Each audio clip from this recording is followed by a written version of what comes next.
Election की खसूसी transmission में एक दफ़ा फिर खुशामदीद। मैं हूं अमजद बुखारी और मेरे साथ मौजूद हैं सीनियर सहाफ़ी, तजियाकार, तजिया निगार राव शमीम असगर साहब। उनके साथ तशरीफ़ रखते हैं रज़ीउद्दीन रज़ी साहब और उनके साथ बैठे हुए हैं शाकिर हुसैन शाकिर साहब। हम आपको बता रहे हैं कि इंतखाबात में जो नताइज आए वो क्या हैं और हम किस तरफ जा रहे हैं, क्या हुकूमत बनने जा रही है, जनूबी पंजाब में क्या हुआ।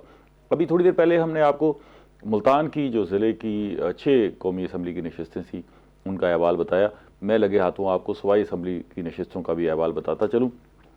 ये 12 नशस्तें थी मुल्तान ज़िले की और इसमें जो जीत हुई है उसमें 3 नशस्तें जो है मुस्लिम लीग नून ने जीती हैं। और मैं आपको ज़रा तरतीब से बता दूँ, जो 213 है हल्का, वहाँ अली हैदर गिलानी, सैयद अली हैदर गिलानी वो जीते हैं, पाकिस्तान पीपल्स पार्टी से उनका ताल्लुक़ है। और 214 में वसीम खान बादोसई आज़ाद उम्मीदवार PTI के हिमायत याफ्ता हैं, वो जीते हैं। 215 में मोइन रियाज कुरैशी, ये भी PTI के हिमायत याफ्ता आज़ाद उम्मीदवार हैं, ये जीते हैं। 216 में अदनान डोगर जो मलिक अहमद डोगर के छोटे भाई हैं, ये भी आज़ाद उम्मीदवार और PTI के हिमायत याफ्ता हैं, उन्होंने यहाँ से फतह हासिल की है। PP 217 में नदीम कुरैशी अरशी आज़ाद उम्मीदवार PTI के हिमायत याफ्ता जीते हैं। 18 से सलमान नईम, 218 से सलमान नईम जो मुस्लिम लीग नून के टिकट पर इलेक्शन लड़ रहे थे, वो यहाँ से जीते हैं। अब ये जीत मुस्लिम लीग नून की है या अपने ज़ोर बाजू से जीते हैं, ये देखना है। ये किसी ज़माने जो है PTI का हिस्सा हुआ करते थे सलमान नईम, और इन्होंने यहाँ सूबाई असम्बली के हल्के से मखदूम शाह महमूद कुरैशी को शिकस्त दी थी और पूरे मुल्क में शोहरत हासिल की थी, जिसकी इनकी वजह से मखदूम शाह महमूद कुरैशी का वज़ीर आला बनने का ख्वाब पूरा नहीं हो सका था। इसी तरह आगे चलते हैं। 219 में वासिफ रां जो पाकिस्तान पीपल्स पार्टी की टिकट पर इलेक्शन लड़ रहे थे, वो जीते हैं। 220 से इकबाल सराज जो है वो पाकिस्तान पीपल्स पार्टी के टिकट पर जीत गए। ये चंद लम्हे पहले इन्होंने मुस्लिम लीग नून को छोड़ा और मुस्लिम लीग नून को छोड़ने के बाद इन्होंने राना महमूदुल हसन के साथ पीपल्स पार्टी को ज्वाइन किया और यहाँ से फिर इन्हें पीपल्स पार्टी का टिकट मिल गया और इन्हें भी यकीन नहीं था कि ये जीत जाएंगे, लेकिन हैरान कुन अंदाज से यहाँ पीपल्स पार्टी के टिकट पर राना इकबाल सराज जो है MPA मुंतखब हो गए हैं। इस तरह थोड़ा सा आगे चलते हैं। 221 में कामरान अब्दुल्ला मडल जो मडल फैमिली से थे, और यहाँ मडल जो है वो अच्छा मजबूत धड़ा है, मजबूत ग्रुप है, वो पाकिस्तान पीपल्स पार्टी के टिकट पर यहाँ से जीते हैं। 222 से ये जो हल्का है शुजाबाद का हल्का है, अयास बोदला जो है वो आज़ाद उम्मीदवार के तौर पर जीते हैं। 223 और 224 ये जलालपुर पीरवाला की तहसील के दोनों सूबाई हल्के हैं और यहाँ से 223 से नाज़क करीम जो है नून लीग के टिकट पर जीते हैं और 224 से लाल जोइया जो है मुस्लिम लीग नून के टिकट से जीते हैं। यहाँ से कौमी असम्बली की नशस्त भी जो है वो मुस्लिम लीग नून ने जीती है। राव साहब, मैंने आपको ये पॉलिटिकल डायमेंशन मुल्तान ज़िले के बताए हैं। सूबाई असम्बली के जो हल्के हैं उनका ज़रा जायज़ा लेके हमें बताइएगा कि आपने इससे क्या अखज़ किया। देखिए जी, बेशतर उम्मीदवार तो अपनी मेहनत की वजह से जीते हैं। मैं उसमें मिसाल पेश करूंगा कि सलमान नईम जो है, ठीक है, वो बड़े मेहनती हैं, बहुत ज़्यादा मेहनती हैं। इसी तरह एक जलालपुर पीरवाला में जोया फैमिली वालों ने, उनकी वजह से आप कह रहे हैं कि वो सीट भी निकली और उनकी वजह से वो खुद वो राना कासिम नून को भी सपोर्ट मिली, राना कासिम नून को बहुत ज़्यादा सपोर्ट मिली उनसे, ठीक है। तो बाकी जो पीपल्स पार्टी वाले हैं वो तो सैयद यूसुफ रज़ा गिलानी की मेहनत और इकबाल सराज का जीतना भी बड़ा हैरान कुन है। इकबाल सराज भी इसी कैटेगरी का इंतहाई मेहनती आदमी है। अच्छा, इस तजज़िये को हम जारी रखेंगे। हमारे साथ मुजफ्फरगढ़ से हमारे नुमाइंदे मौजूद हैं। मुजफ्फरगढ़ से मौजूद है जी हमारे नुमाइंदे आमिर डोगर साहब। आमिर डोगर साहब, मेरी आवाज़ आ रही है आपको? जी बुखारी साहब, आपकी आवाज़ आ रही है बिल्कुल। जी, मुझे ज़रा मुजफ्फरगढ़ का अहवाल सुनाइए ना जी, वहाँ क्या हुआ और नताइज क्या आए और क्या एक्सपेक्टेड थे या खिलाफ तवक्को आ गए, क्या हुआ? जी बिल्कुल बुखारी साहब, सबसे पहले तो मैं आपको ये बताऊं कि एक लंबी मैराथन के बाद जो है वो नताइज जो है वो मौसूल हुए और एन 175 जो कि मुजफ्फरगढ़ का शहरी हल्का है और एक बड़ी लंबी पट्टी पर जो मुश्तमिल है रंगपुर तक ये हल्का जो है वो जाता है, उसका बड़ा अनएक्सपेक्टेड सा नतीजा है कि पाकिस्तान पीपल्स पार्टी की जो है वो मुजफ्फरगढ़ से हमेशा जो है वो विन करती आई है। तकरीबन गुज़िश्ता इलेक्शन में भी पाकिस्तान पीपल्स पार्टी ने मुजफ्फरगढ़ से 3 कौमी असम्बली की जो नशिस्तें जीती थी, मगर इस बार जो है वो जमशेद अहमद दस्ती जो है वो एक बड़ी लीड से जो वो कामयाब हुए, तकरीबन 40,000 से ज्यादा वोटों की लीड है। अभी जो कुछ देर कबल जो वो फॉर्म 47 जो है वो दस्तियाब हुए, हमें मिला है। 1,13,000 वोट जो है वो जमशेद दस्ती ने लिए, जबकि तकरीबन 72,000 वोट जो है पाकिस्तान पीपल्स पार्टी के अरशाद सियाल ने लिए, और नून लीग के हमाद नवाज टीपू 47,350 वोट लेकर जो वो तीसरे नंबर पर रहे हैं। और इसी तरीके से जो PP 268 की जो सीट थी वहां पर बताया जा रहा था कि एक्सपेक्टेड भी था कि जो सूबाई हल्का है PP 268 वहां पर बड़ा कांटे का मुकाबला होगा अजमल खान चांडिया और साबिक मशीर बराए ज़राअत वज़ीर आला पंजाब अब्दुल अईद दस्ती के दरमियान, मगर खिलाफ तवक्को जो वो रिजल्ट आया, अब्दुल अईद दस्ती जो है वो 5वें नंबर पर यहाँ पर रहे हैं। बिल्कुल मुकाबले से दूर दूर तक जो आउट दिखाई नहीं, जबकि इसके बरक्स पहली बार इंतखाबात में हिस्सा लेने वाले जो थे वो जामी यूनुस पाकिस्तान तहरीक इंसाफ की हिमायत याफ्ता थे, उन्होंने बड़ा टफ टाइम दिया अजमल खान चांडिया को। अजमल खान चांडिया जो 27,000 वोट लेकर जो कामयाब जरूर हुए, मगर जो मार्जिन है वो बड़ा मामूली सा है, तकरीबन 1257 वोटों के मार्जिन से वो अजमल खान चांडिया जो यहाँ से कामयाब हुए। और इसी तरह जो NA 176 का रिजल्ट है वो तो एक्सपेक्टेड ही था कि नवाब इफ्तिखार जो है वहां से कामयाबी हासिल करेंगे, और नवाब इफ्तिखार ने नून लीग के बासित सुल्तान बुखारी को जो है वो शिकस्त दी है। और इसी तरीके से जो NA 177 है, अगर हम थोड़ा सा आगे चले तो NA 177 से बासित सुल्तान बुखारी साहबजादे शहर बानो बुखारी, उन्हें जो वो शिकस्त हुई, और मौजम खान जतोई जो पाकिस्तान तहरीक इंसाफ के हिमायत याफ्ता थे वो जो वो कामयाब हुए। और इसी तरह NA 178 में जो है वो आमिर तलाल गोपांग ने जो है वो अपनी सीट निकाल ली अलीपुर से, क्योंकि पिछली बार भी नशीद सुनी के पास थी और इस बार भी जो है वो उनके पास जो है वो नशीद चली गई है। ठीक है, ठीक है, बहुत शुक्रिया आपके तजिए का। मज़ीद भी आपसे रब्ता रखेंगे और आपसे जानते रहेंगे कि मुजफ्फरगढ़ में क्या बनने जा रहा है। लेकिन ये बताइएगा कि वो पीपल्स पार्टी आपको वहाँ से साफ होती नज़र आ रही है, क्या हुआ, क्या पीपल्स पार्टी के साथ क्या हुआ? पीपल्स पार्टी के साथ बड़े खिलाफ तवक्को, जैसे कि मैंने आपको पहले बताया कि मिनी लाड़काना के नारे लगाए जाते थे मुजफ्फरगढ़ में, कि मुजफ्फरगढ़ जो है वो पीपल्स पार्टी का जो है वो मिनी लाड़काना। बड़ी मार अरशाद अहमद सियाल को ये एक्सपेक्ट नहीं था। जो गुज़िश्ता रात के जो रिजल्ट थे उसमें तो मार अरशाद जो है वो तीसरे नंबर पर जो आ रहे थे, जबकि वो साबिक यहाँ से वजीर भी रहे हैं वफाकी। उसके बाद पाकिस्तान पीपल्स पार्टी जो रजा रबानी है जो कोटदू जो हाल ही में मुजफ्फरगढ़ से अलग हुए, रजा रबानी भी जो है वो कोटदू से अपनी नशिस्त जो है वो हारे हैं, बल्कि एक बड़े मार्जिन से हारे हैं। रजा रबानी ने 50,000 के करीब जो वोट लिए, और उनके जो मद्दे मुकाबिल थे आजाद उम्मीदवार फियाज छजड़ा 96,000 वोट लेकर जो वो कामयाब हुए। इसी तरह जो हिना रबानी थी, जो साबिक वजीर खारजा हिना रबानी कर, उन्होंने भी अपने भाई की भरपूर तरीके से कैंपेन की, मगर वो भी जो मौसर नहीं हो सकी। ठीक है, ठीक है, बहुत शुक्रिया। हम इस पर जरा तजिया ले लें, फिर आपसे बाद में बात करेंगे अगले 2 घंटे में। रजी साहब, ये क्या बना? सेम ट्रेंड है, वही ट्रेंड है।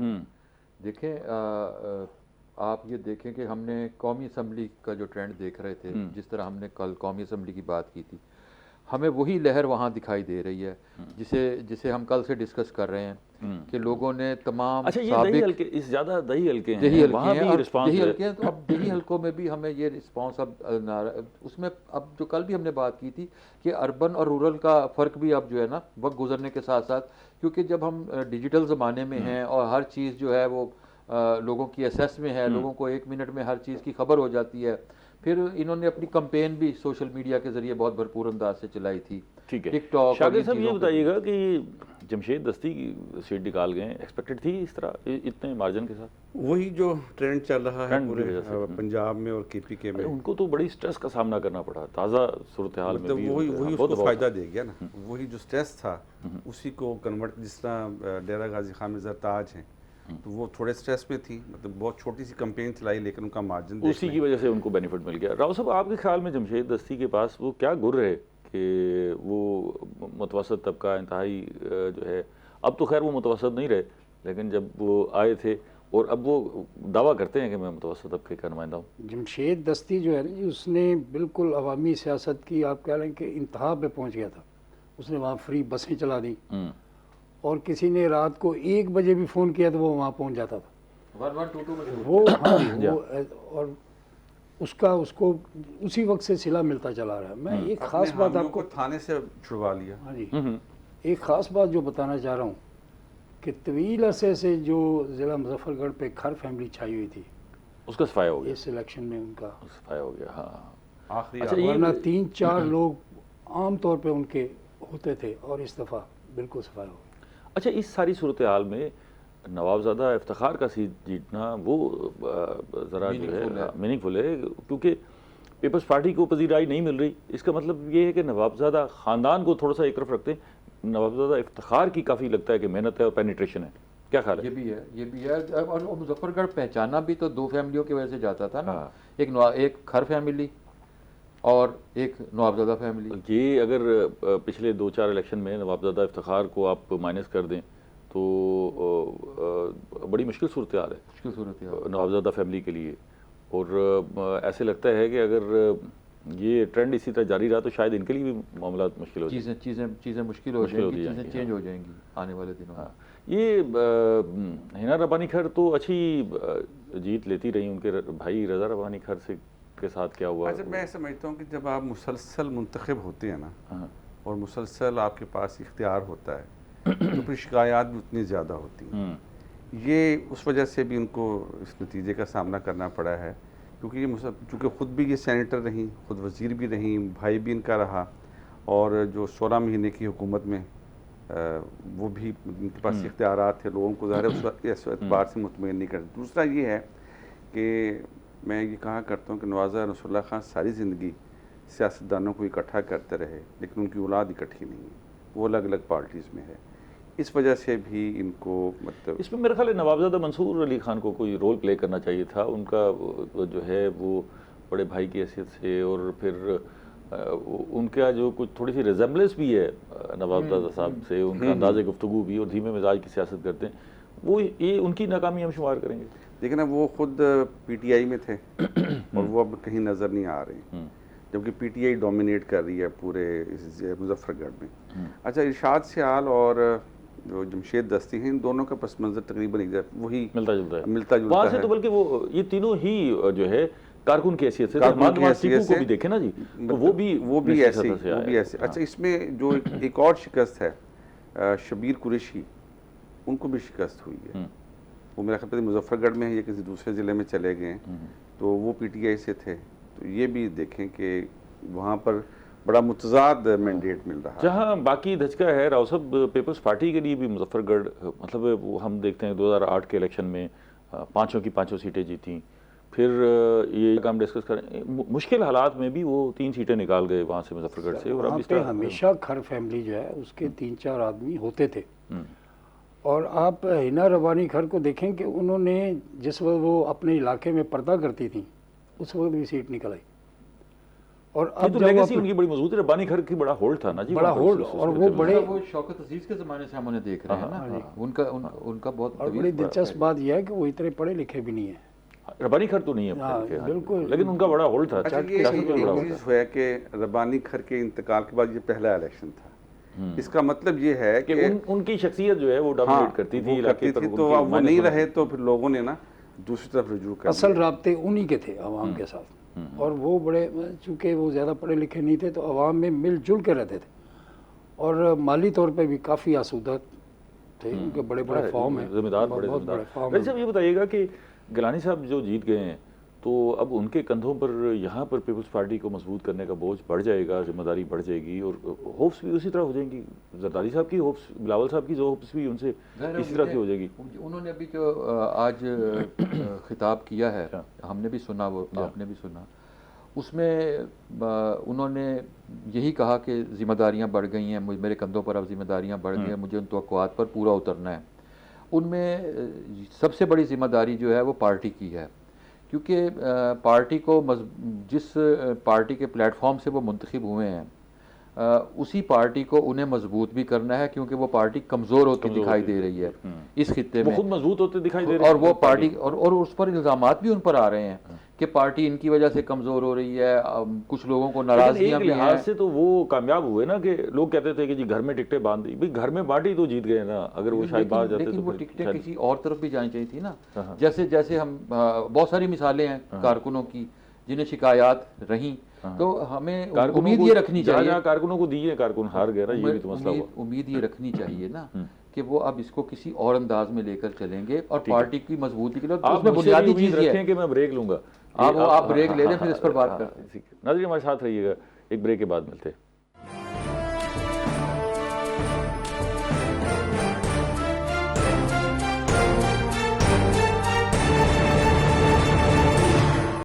खसूसी ट्रांसमिशन में दोबारा खुशामदीद। हम बात कर रहे हैं इलेक्शन के नताइज की, और आपको बता रहे हैं सियासी सरगर्मियाँ, सियासी गहमियाँ, और ये सिलसिला जारी रहेगा जब तक हम आपको मुकम्मल नताइज नहीं देते। शाकिर साहब, आपके ख्याल में अब गिलानी साहब को करना क्या चाहिए पार्टी को मजबूत करने के लिए? कोई तजावीज़ ही देने चलें? देखिए, एक स्टेप तो उन्होंने उठा लिया था, चाहे वो जिस तरीके से उठाया, राना महमूद हसन को उन्होंने ज्वाइन करवाया, और उसके साथ जो विंग आया है उसके इकबाल सराज भी आए और ताहिर शबीर भी आए। ठीक है, ताहिर शबीर थोड़े मार्जिन से हारी, इकबाल सराज ने सीट निकाल दी। वासिफ रां, इनके वालिद जो मज़हर अब्बास रां हैं, वो पीपल्स पार्टी में रहे, नून लीग में रहे, फिर तहरीक इंसाफ में चले गए, तो वो अपनी पार्टी के अंदर आ गए। एक तो ये मतलब इस इलेक्शन का इनका मुनाफा तो यही बनता है। दूसरा, अगर आप देखें कि 2024 का जो इंतखाब है, बड़े अरसे बाद शहर के अंदर पीपल्स पार्टी के परचम नज़र आए हैं, तो ये तो शहर की सूरत हाल है। बाकी जो ज़िले की सूरत हाल है वो आपके सामने है, वो बहुत बेहतर है। लेकिन पार्टी को आगे बढ़ाने के लिए साउथ पंजाब को टारगेट करना होगा। अब साउथ पंजाब में देखें, हामिद सईद काज़मी का बड़ा नाम थे, लियाकतपुर से MNA भी बने, फिर मिनिस्टर भी बनाया गया उनको हुकूमत में। इस मतलब इलेक्शन हार गए, अब वो हार गए, तीसरे नंबर पर आए। हाँ, इसी तरह मतलब है कि मखदूम अहमद महमूद वो जीता करते थे, 2-3 सीटें उनकी हुआ करती, इस मरतबा उनको भी एक नशिस्त पर शिकस्त का सामना करना पड़ा है। मुजफ्फरगढ़ में देख लें, 3 सीटें थी 2018 में, इस मरतबा एक आ गई है। इसका मतलब है कि जो मैंडेट वहाँ से सिक्यूर हुआ वो मुल्तान से अगरचे पूरा तो हो गया, लेकिन पार्टी की ओवरऑल कारकर्दगी सवालिया निशान है। करना क्या चाहिए? कारकुनों को, नाराज कारकुनों को मिलाएं। बात ये है कि जब तक पार्टी के पास यहाँ पर इक़्तिदार नहीं होगा, उस वक्त तक इनका मसला हल नहीं होगा। वजह यह है कि PTI ने हुकूमत कर ली, नून लीग ने कर ली। इक़्तिदार पंजाब की बात आएगा पहले, पंजाब की बात करो, पंजाब में इनके पास हुकूमत नहीं आ रही, एक अरसे से नहीं आ रही। रजी साहब कोई तजवीज़ आपके? मैं जो बात शाकिर बात कर रहे हैं वो एक अपनी जगह के कारकुनों को तोक़ुआत होती हैं कि हमें कुछ मिले, लेकिन वो जाहिर है पंजाब में देने के लिए बहुत कुछ होता है। पहले कारकुन कुछ देंगे तो फिर मिलेगा ना। अगला जो है ना, जो मेन चीज़ है कि आपको अपने जो भी आपकी ज़िला ओहदेदार हैं और आपकी सिटी के जो ओहदेदार हैं, एक तवील अरसे से वही लोग आ रहे हैं, और ज़िले और तहसील और सिटी के जो ओहदेदार हैं उनकी कारकर्दगी एक सवालिया निशान बन जाती है ना, कि आप उसको रिस्ट्रक्चर करें।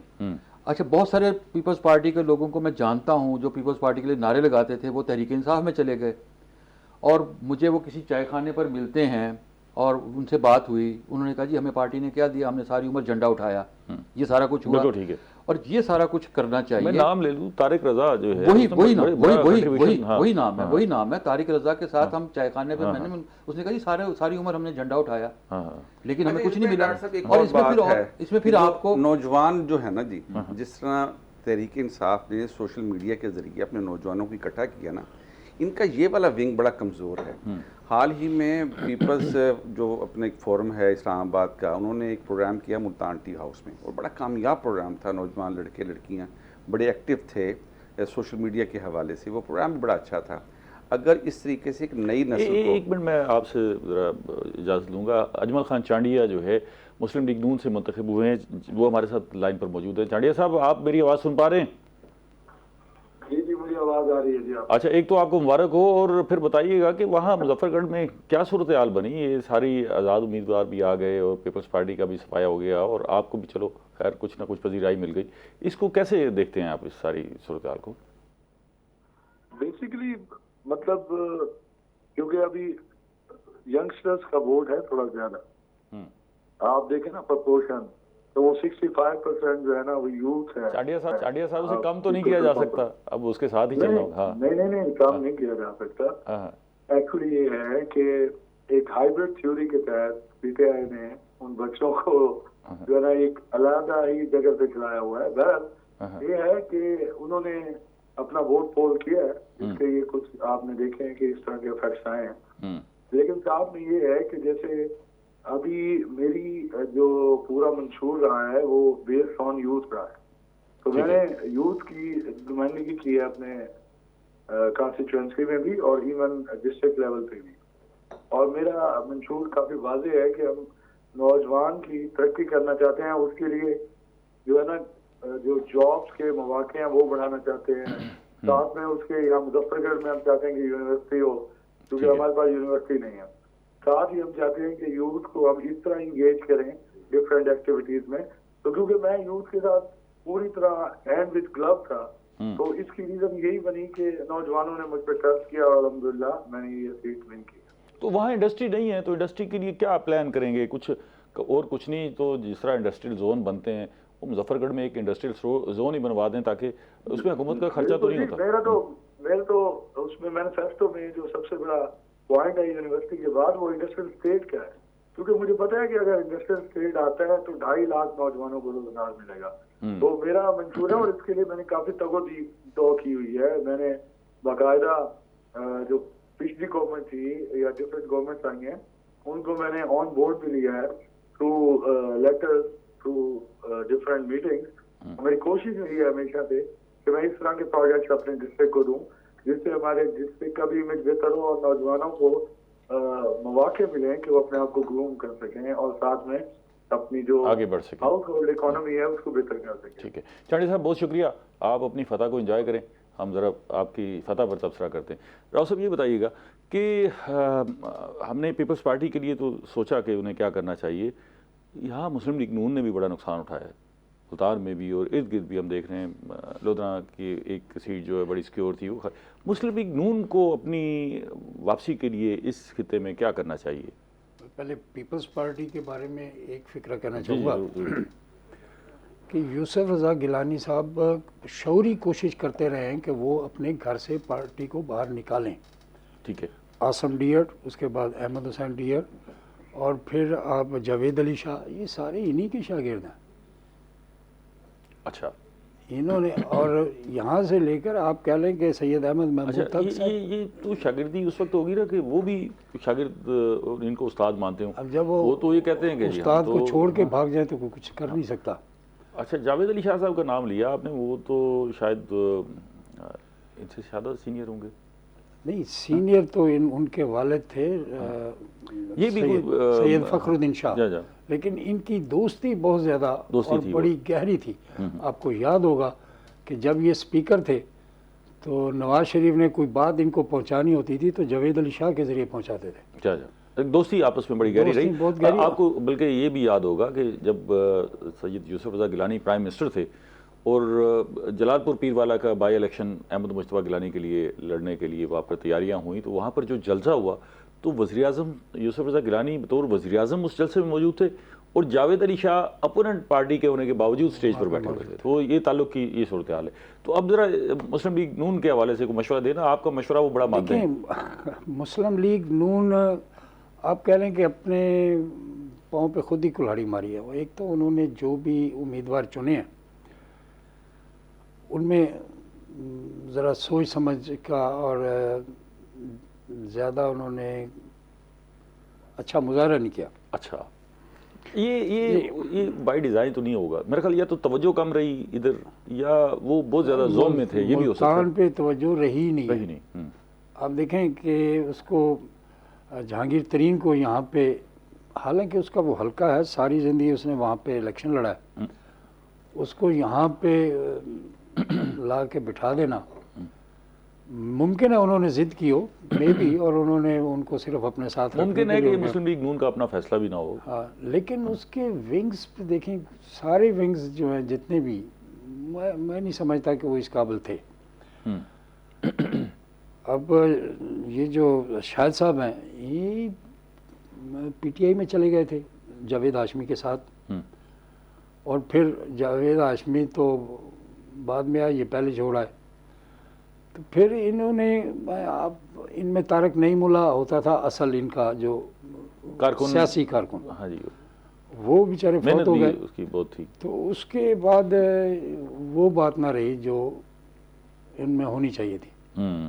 ये रज़ी साहब ये बताइएगा कि पीपल्स पार्टी ने इस सिलेक्शन में सूबे का फैक्टर उठाया है किसी हद तक ना, वादा करते रहे। अच्छा, आज इलेक्शन जीतने के बावजूद भी उन्होंने इस वादे को याद रखा है, फिर भी जिक्र किया है। ये इस पर जो है आइंदा की सियासत होगी या अब बस ये फिर सेक्रेटेरिएट के बाद ये मामला कमज़ोर हो गया? लेकिन मैं आपका जवाब लूँगा। हमारे एक नुमाइंदे खानेवाल से नदीम मुगल लाइन पर है, उनसे पहले बात कर लें। नदीम मुगल साहब, आपको मेरी आवाज़ आ रही है?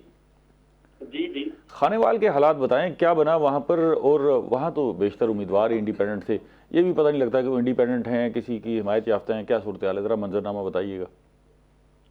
जी, खानेवाल अगर NA 144 की बात करें हम, जो कबीर वाला का है, वहाँ से हराज ग्रुप, रजा हयात हराज और उसके भाई 205 हैं अकबर हयात हराज, और 212 से मोहम्मद असगर हयात हराज, ये कामयाब हुए हैं।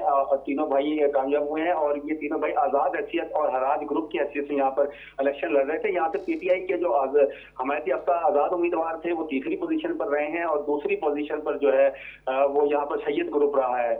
और 212 वो भी आज़ाद थे, वो भी आज़ाद, सैयद ग्रुप भी आज़ाद हैसियत से लड़ रहे थे। 212 जो हमारा PP था, यहाँ से सैयद हुसैन जाने गर्देजी जो है वो बड़े कम मार्जिन से, इनके तकरीबन कोई 3600 वोट से पीछे रहे हैं, और वहाँ से असगर हयात हराज जो है वो पहली बार 212 से कामयाब हुए। इसका मतलब है इस हल्के से हराज ग्रुप ने मैदान मार लिया है। अब ये बताइएगा कि रजा हयात हराज जो है उनकी सियासी सिमत क्या होगी? उन्होंने कहीं ना कहीं शामिल तो होना है, तो क्या तरजीह करेंगे? मुस्लिम लीग नून की तरफ उनका टिल्ट होगा, क्या नजर क्या आ रहा है? जी बिल्कुल, जाहिर बात है उनका वो हुकूमत के साथ ही जाएंगे। खासकर क्योंकि उनके पास MPA की 2 सीटें हैं इस ग्रुप में, तो पंजाब में जो भी हुकूमत बनाने जा रहा होगा उसके साथ वो इरादा करेंगे, और वफाक में भी जिनकी हुकूमत बन रही होगी वो उनके साथ ही जाएंगे। तो ज्यादा तरजीह जो है वो उनकी पाकिस्तान मुस्लिम लीग नून के साथ ही दिखाई देती है, क्योंकि माजी में भी अगर बात करें 3 माह पहले भी पाकिस्तान मुस्लिम लीग नून ने जो है वो हराज ग्रुप से रब्ता किया था, लेकिन इन्होंने तरजीह दी थी कि आज़ाद हैसियत से हम इलेक्शन लड़ेंगे और उसके बाद फैसला करेंगे। तो इनकी जो ज्यादातर एफिलिएशन हमें नजर आती है वो पाकिस्तान मुस्लिम लीग नून के साथ ही नजर आती है। अगले हल्के की बात करें, अगले हल्के की बात करें उसके बारे में। जी, NA 145 खानेवाल की अगर हम बात करें तो यहाँ से जो पहले भी MNA रहे हैं मोहम्मद खान डाहा, वो खासे मार्जिन से कामयाब हुए हैं। तकरीबन इनकी लीड जो है तकरीबन 25,000 के करीब जो है वो इनकी लीड है, और इनसे इनके जो मद्दे मुकाबिल जो उम्मीदवार रहे हैं वो आजाद उम्मीदवार है आबिद महमूद खग्गा, जिन्हें PTI हासिल थी। और यहाँ पर हैरान को नताइज इनके ये है कि हराज ग्रुप से इनका मुकाबला समझा जा रहा था, लेकिन हराज ग्रुप के उम्मीदवार हामिद हराज जो है वो 53,000 वोट लेकर तीसरी पोजीशन पर जो है वो रहे हैं, और दूसरी पोजीशन पर यहाँ पर PTI के हमायती याफ्ता आबिद महमूद खग्गा ने, लेकिन मोहम्मद खान डाहा के जीतने का मार्जिन जो है उनकी लीड जो है खासी ज्यादा है। इसकी PPs हैं 2 और 211 खानेवाल से जो साथ। नदीम मुगल, आप हमारे साथ रहिएगा, मैं एक ब्रेक ले लूँ, एक वक्फा ले लूँ, उसके बाद आपसे यहीं से बात जारी रखेंगे। नाज़रीन हमारे साथ रहिएगा, एक छोटे से वक्फे के बाद आपको दोबारा ज्वाइन करते हैं।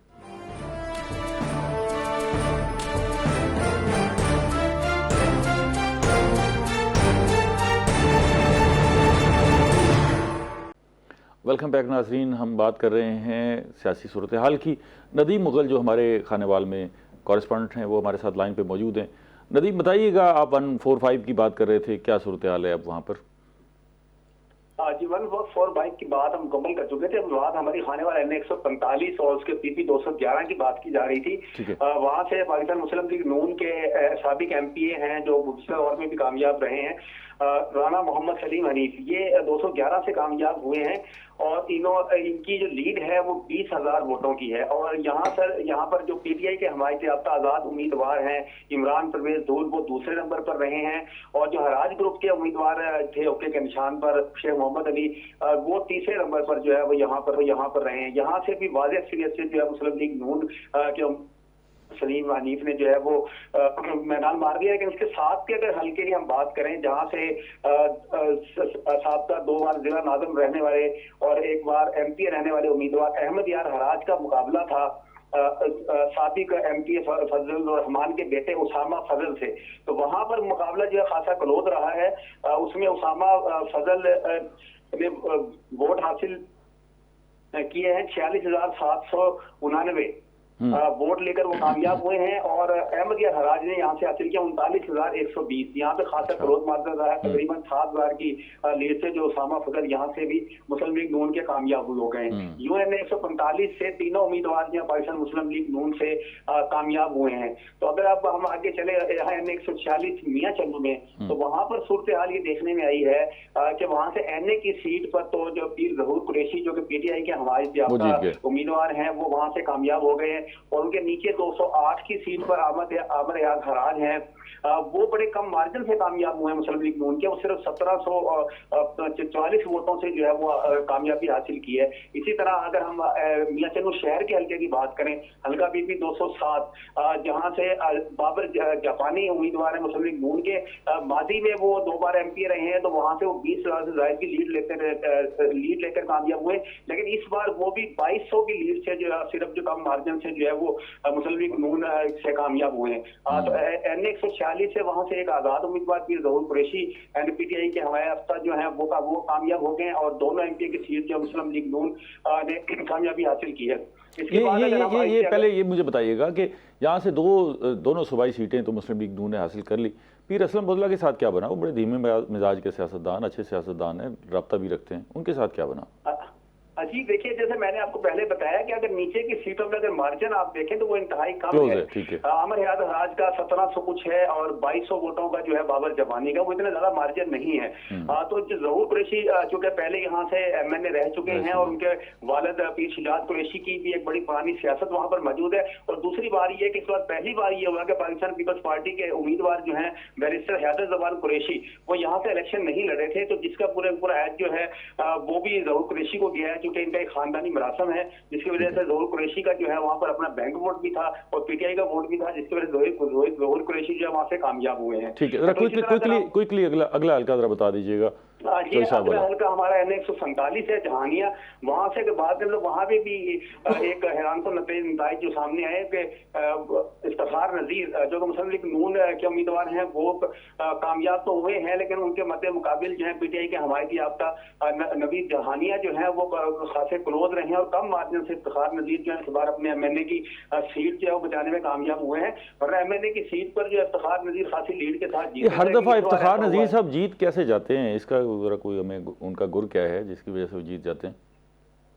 इफ्तिखार नजीर कहते हैं कि ये ग्रुपों की सियासत करते हैं, दूसरा आम वोटरों तक इनकी रसाई जो है वो जीतने के बाद भी हासिल रहती है और ज्यादातर टाइम जो है ये अपने हल्के में गुजारते हैं, जिसकी वजह से लोगों की इससे बहुत ज्यादा एफिलेशन रहती है। नून लीग का अपना बैंक वोट भी वहाँ मौजूद है, लेकिन ज्यादातर इसमें जो इफ्तिखार नजीर ग्रुप की जाती काविशें जो है वो शामिल होती हैं। लेकिन इस बार जो है जो हल्का पीपी 210 है जहानिया का, वहां से एक हैरान को नतीजा ये हुआ कि उनके भाई अजय ताउर रहमान जो है वो इलेक्शन हार गए और उनके मुकाबले में जो है वो पीटीआई के हमायती याफ्ता खालिद जावेद आराई जो है वो कामयाब हो गए हैं। क्योंकि इफ्तिखार के भाई अगर अताउर रहमान की बात की जाए तो गुज़िश्ता 2 इलेक्शन में वो भी बल्कि वो तो वहाँ चौधरी इफ्तिखार नजीर की कैंपेन भी वही संभालते हैं और सारा मैनेजमेंट भी वही करते हैं, तो वो हार गए और चौधरी इफ्तिखार नजीर जीत गए। क्या हुआ? आज और जहानिया शहर तो ये समझा जाता था कि ये इफ्तिखार नजीर ग्रुप का है, लेकिन वहां से अजय ताउर रहमान का हारना जो है वो बड़ा हैरानकुन साबित हुआ है इस हवाले से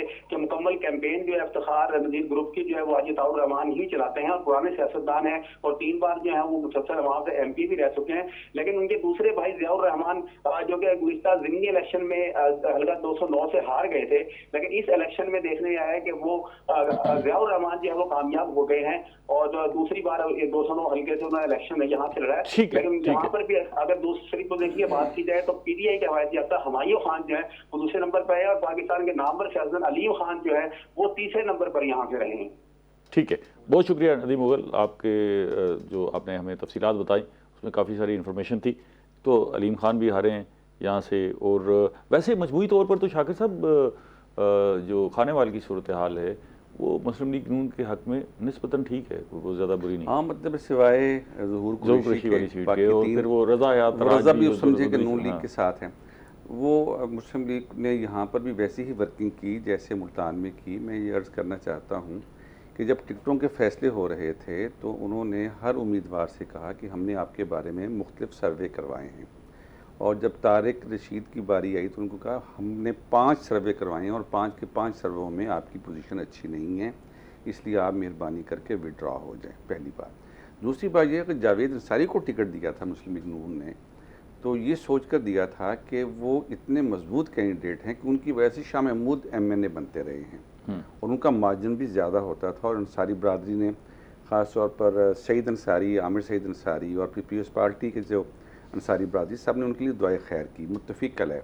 लेकिन मेरा ख्याल है कि अंदर से कोई मुनाफ़िकत ऐसी हुई है जैसे कि चौधरी अब्दुल वहीदा आई है, इसको मैनेजमेंट कहें, हाँ पॉलिटिकल मैनेजमेंट है तो वो उन्होंने कर ली और अपना काम कर गए। जिसको नुकसान पहुंचा है वो इस लफ्ज को इस्तेमाल करे। अब खानेवाल में तो चल रही थी ना, वेव भी चल रही थी, वेव तो थी, लेकिन खानेवाल में जिस तरह मतलब नून लीग कामयाब हो गई है तो मुल्तान में भी हो सकती थी अगर जहांगीर तरीन की बजाय यहाँ पर कोई और अच्छा उम्मीदवार होता। और शायद आपकी राय ये है, ठीक है। राव साहब ये बताइएगा, ये आपकी नज़र में चौधरी इफ्तिखार नज़ीर मुसलसल इलेक्शन जीतते हैं जानिया से बड़ा स्ट्रांग, चौधरी अताउर रहमान हार गए। ये जो चौधरी इफ्तिखार नज़ीर हैं ये 2018 से कबल पीपल्स पार्टी में थे, लेकिन जिधर से भी थे इलेक्शन जीतते थे। बल्कि बड़ी दिलचस्प आपको एक बात बताऊं कि जिस वक्त ये 2018 का इलेक्शन लड़ रहे थे, इनके कोई कम से कम 100 जगह पे वो जो बोर्ड तरक्याती मंसूबों के लगे हुए थे वो पीपल्स पार्टी के झंडे के ऊपर लगे हुए थे और ख़ुद ये मुस्लिम लीग नून के उम्मीदवार थे। लेकिन इन्होंने अपनी स्पेस वहाँ पे बनाई, इसमें कोई शक नहीं। और इसमें ज़्यादातर जो आप कह लें हिस्सा है वो अताउर रहमान साहब का था। वो बड़े मुतहर्रिक शख्सियत हैं और उन्हीं की वजह से मैं तो ये समझता हूँ कि उनकी वजह से जीते, चाहे वो खुद हार गए। जैसे भी कई हल्के ऐसे जहाँ बिल्कुल हर तरफ इंडिपेंडेंट कैंडिडेट खड़े हुए हैं, पार्टी का कैंडिडेट ही नहीं था, तो वहाँ कैसे फैसला करते होंगे वोटर? वो पहले अंदाज़ा हो जाता होगा कि इस उम्मीदवार की डायरेक्शन नहीं, वोटरों को तो पता था कि कौन किसकी क्या, ज़ाहिर इंडिपेंडेंट है, किसी भी पार्टी की जानिब से हैं। कुछ लोगों ने तो तस्वीरें भी लगाई हुई थी। मैं इलेक्शन से पहले इधर गया था, मियाँ चन्नू के रास्ते में गुजरा था, हम बिहाड़ी गए थे और यहीं से हम कच्चा खूह के रास्ते उस साइड पर गए थे और हमने वो सारा इलाका देखा था जिसमें IPP की भी बहुत सारी वाल चाकिंग हुई थी, बहुत बड़ी हुई थी और इसके साथ साथ मुख्तलिफ उम्मीदवारों के। और वहाँ उस वक्त भी हमने मुख्तलिफ बैनर्स के ऊपर तस्वीरें देखी थी और वो चेयरमैन तहरीक इंसाफ की तस्वीरें थी, वो उन्होंने लोगों ने लगाई हुई थी। ठीक है, तो एक वक्फा ले लें, हम जरा फिर मज़ीद बात करते हैं। नाज़रीन हमारे साथ रहिएगा, एक छोटी सी ब्रेक के बाद दोबारा मिलते हैं आपको।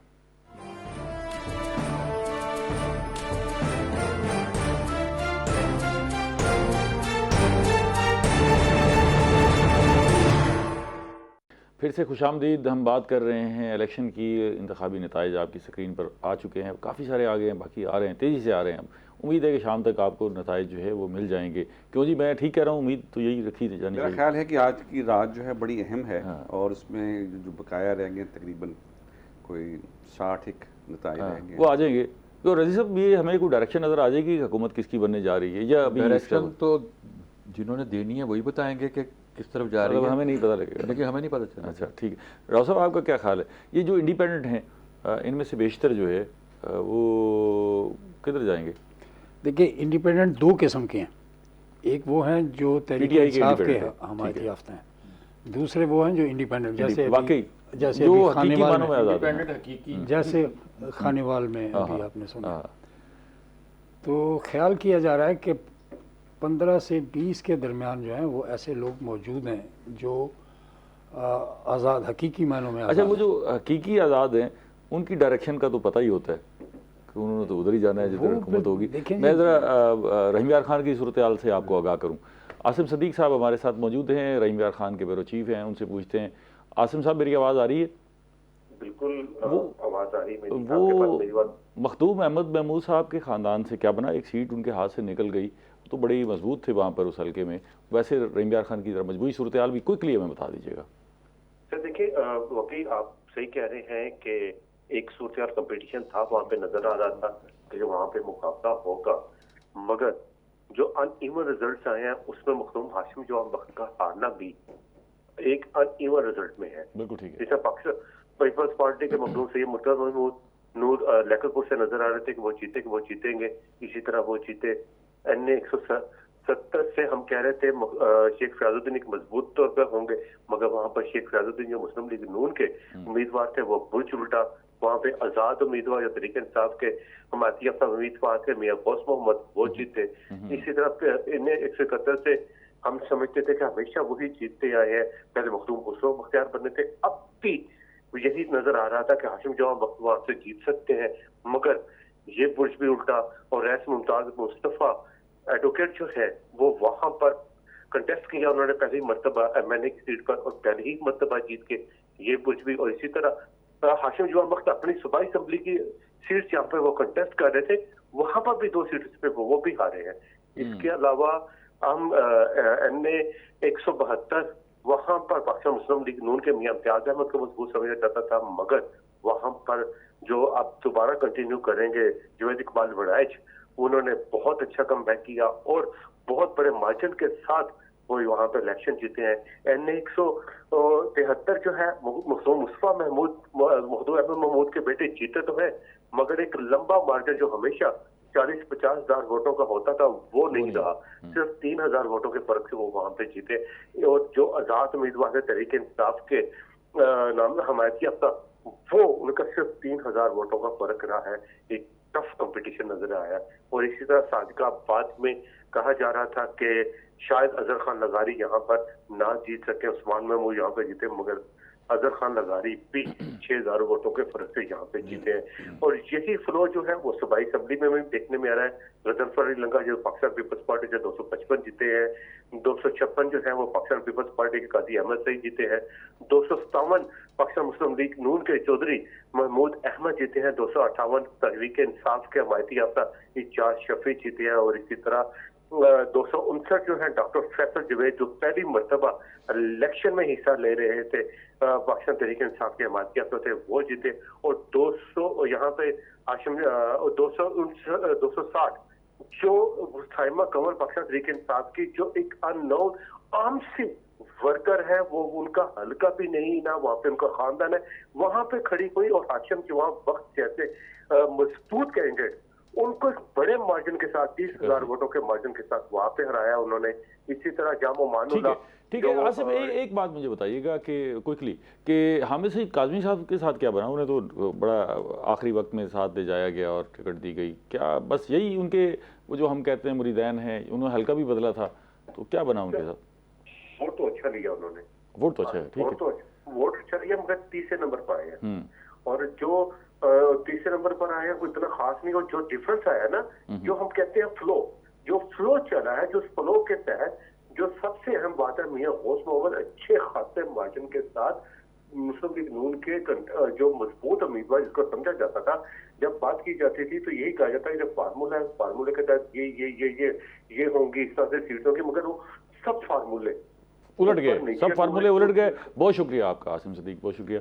ये राव साहब, एक तो वो जो जिस वेव की हम बात कर रहे हैं, फार्मूले उलट गए और कैलकुलेशंस जो है वो सारी नाकाम हो गई, लेकिन हामिद सईद काज़मी साहब की सियासत अभी बाकी है, वो उधर भी वहाँ कोई कामयाबी नहीं हो रही है। हामिद सईद काज़मी साहब एक तो ऐन वक्त पे वहाँ पे गए और वहाँ पे वो रहते भी नहीं, रहते भी मुल्तान में है, तो एक तो ये बहुत बड़ा डिफरेंस उनको हुआ। ये ठीक है उनकी वहाँ पे मुरीदान उस इलाके में और अलीपुर के इलाके में, अलीपुर के इलाके में और उस इलाके में 2 जगह उनके मुरीद, और दोनों जगह वो इलेक्शन लड़ सकते हैं, उनकी पोजीशन ये है। वोट अच्छे लिए, लेकिन अच्छे वोट लिए, लेकिन हल्के में प्रेजेंस भी मेरा ख्याल ज़्यादा ज़रूरी होती है, जो जिसकी कमी महसूस की। रजी साहब, इस दफ़ा इलेक्शन ने एक चीज़ तो हमें बताई है कि अब जो है उस सियासी जमातों से भी ज़्यादा इंडिविजुअल्स की अहमियत उभर कर सामने आई है इस इलेक्शन में। कम से कम जिसके पास जो भी वोट था, वो टिकट था, वो अपनी जगह पर रह गया। अगर उसने खुद पेनिट्रेशन की है अवाम में तो पजीराई मिली है, अदरवाइज नहीं मिली। ये भी है। दूसरा उसमें एक और चीज़ जो बहुत अहम दिखाई, हमने बहुत सारे, जैसे हम 2 दिन से यही बात कर रहे हैं इजारादारियाँ टूटने की, और बरादरियों के बहुत सारे असर रसूख बाज़ जगह हमने कम होता देखा है, और बहुत सारी बड़ी बड़ी बरादरियों वाले जो हैं वो भी बहुत नैरो मार्जिन के साथ जीते हैं, अगर जीते हैं तो। सो ये चीज़ें हमें इसमें एक खुशाइंद बात ये है कि आने वाले दिनों में आधा मिनट जो है शाकिर साहब, आने वाले दिनों में हम ये चीज़ें मज़ीद बेहतर होती, आधा मिनट है, कुछ आप क्विकली बताना चाहें? मैं ये कह रहा हूँ कि ये जो आज़ाद जीते हैं ना, इसके पस मंज़र में एक गुस्सा है, रद्द अमल है तहरीक इंसाफ के वोटरों का। ठीक है कि एक तो उनको बहुत इंतखाबी निशान नहीं बहुत दिया। शुक्रिया आप तीनों मेहमानों का। नाज़रीन, हम ये इलेक्शन की खसूसी ट्रांसमिशन में बैठे हुए हैं, 1 घंटे के बाद इस ट्रांसमिशन को जारी रखेंगे। आप हमारे साथ रोई की स्क्रीन के साथ जुड़े रहे, आपको नताइज भी बताएंगे और उन पर तबसरे और तजिए भी आपको सुनवाते रहेंगे। उस वक्त तक इजाज़त दीजिए, अल्लाह ने के बाद।